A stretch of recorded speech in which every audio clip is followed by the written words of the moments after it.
Je reviens sur la notion d'équinoxialité et de solsticialité, une fois de plus, en mettant l'accent cette fois-ci sur la relativisation de certaines valeurs qui étaient propres à la phase précédente.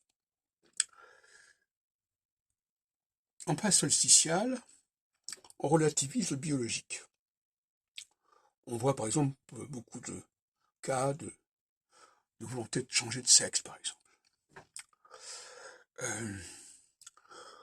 Surtout de continuum, de fluctuation, de passage, notamment aussi le fait que l'on considère comme indifférent qu'un leader soit un homme ou une femme. Un cas remarquable, c'est celui de Margaret Thatcher, par exemple, qui a pu exercer son travail de Premier ministre en Angleterre en phase solsticiale et sans aucun problème par rapport à cela, parce que justement, on est dans une phase de relativisation de la sexuation.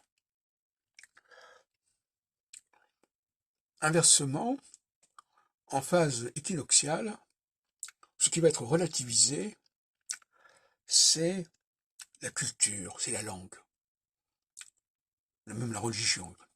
On peut passer d'une culture à une autre, d'une religion à une autre, ça n'a pas beaucoup de problèmes. Donc la migration est un phénomène qui est considéré comme banal et comme faisable.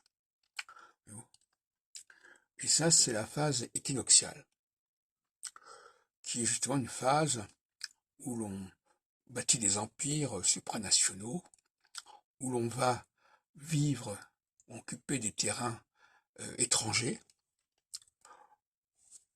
sans aucun problème d'adaptation particulier. Donc on voit que ces deux phases vont créer une liberté de mouvement, tantôt dans le sens du transbiologique, du transsexuel, en phase solsticiale, ou dans le champ du transculturel, du transreligieux, dans le cas de la phase équinoxiale.